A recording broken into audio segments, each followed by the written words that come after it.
What's up, beautiful people? It's your boy Limitless Mike. I'm back with another video, and I hope you've been having a great week. This has been an amazing weekend of sports. We've had great track and field. There's been boxing. There's been UFC. The NBA playoffs have started. There's soccer going on. There's golf. It is an action-packed weekend. But for the sake of this video, I'm going to let you know some of the great performances that came out of the world of track and field. So let's get into it. We had the Mount South Relays, the Brian Clay Invitational, as well as the Tom Jones Invite. Those were some of the major events. Now, coming out of the Mount South Relays, in the 100-meter dash, we had an amazing performance by the young man from Oregon. I don't know if it's Micah Williams or Micah Williams, but either way, this man was flying. Because in the prelims of the 100 at the Mount South Relays, Micah Williams ran a 9.9 100-meter dash. Whew, burning. But then he doubled back. He came back and ran a time of 9.83 seconds to take the dub at the Mount Sac Relays 100-meter dash. I do believe that is the fastest official time in the world this year. So that man was just flying. Now, the new Philadelphia Eagles wide receiver Devon Allen decided, hey, I'm not quite done on the track yet, because he also competed at the Mount Sac Relays and won the 110 hurdles in a time of 13.35 seconds to get that W. We'll have to wait and see when his career is over or when he officially starts with the Eagles, but for now, he's still on the track and is still dominating. And on the women's side, Elaine Thompson opened up her 100-meter portion of the season. She cruised to a 10.89 second 100-meter dash, just making it look easy. We'll have to watch and see what she's able to do this season. You all know she dropped those amazing times last year. We'll have to see if she's able to follow that up. And that's it for Mount Sac. At the Brian Clay Invitational down at Azusa Pacific, we had a remarkable performance coming out of the men's 1500-meter dash. It came down to Will Paulson and Elluid kipsang, with Elluid kipsang breaking the NCAA collegiate 1500-meter record in a time of 3 minutes 33.74 seconds, breaking the previous record by almost a second. Now, Elluid ran an amazing race, and coming down that 100-meter stretch, he looked like Micah Williams because that boy was flying. He ended up getting the dub and beating Will Paulson, who is a pro runner.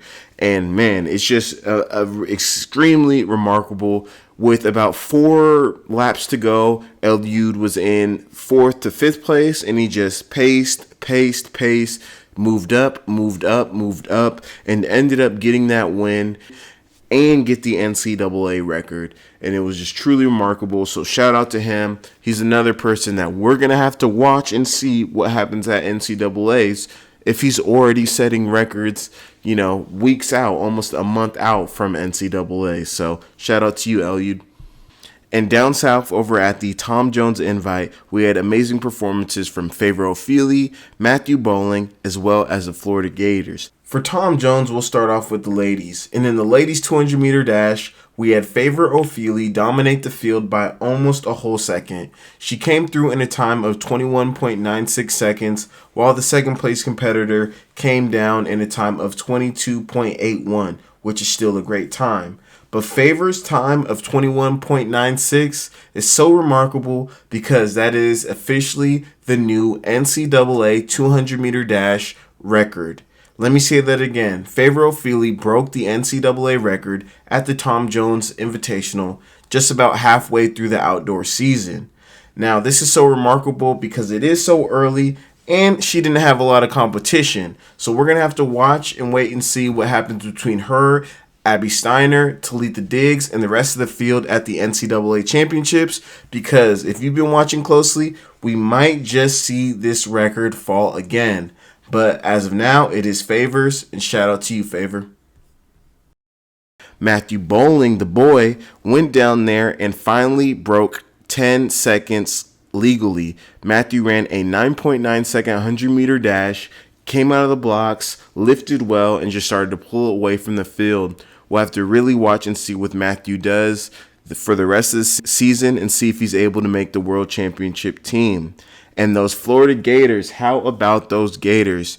The team of Ja'Cory Patterson, Ryan Willie, Jacob Millie, and Champ Allison broke the NCAA record. Once again, these boys broke the NCAA record in the middle of the season. They ran a time of 258.53, and they just torched the field. The NCAA is going to have to start running the DMR outdoors just to make sure that someone else is able to get a record, because on the men's side, the Gators have both the 4x1 and 4x4 record, and this is the first team to ever break 259 in the 4x4. So once again, shout out to those Gators. Those boys truly put on a show, and we'll have to wait and see if they can lower that time at the NCAA championships when they have some more competition.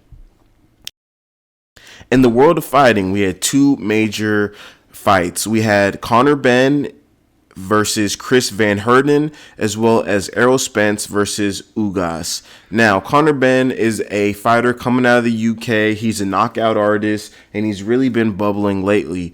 And in the second round, he brutally knocked out his opponent, Chris Van Herden, and just put the boy to sleep, stopping the fight.